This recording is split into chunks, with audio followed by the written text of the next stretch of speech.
Wala, ligo talaga sila. Ligo kasi biglang umulan. Hindi nakapag-ready, walang kapote. Ligo na lang sila, ligo.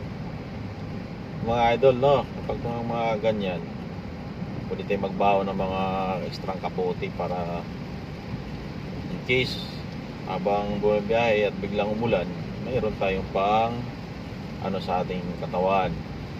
Mayroon din po kasi galing sa mainit, tapos bigla kang maulan na ng ganyan,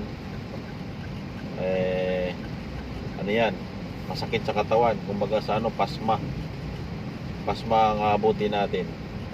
Kaya payo lang, no? Magdala ng kapote palagi para kung sakaling abutan naman ng ulan, hindi mapapasma kapag ka nabasa.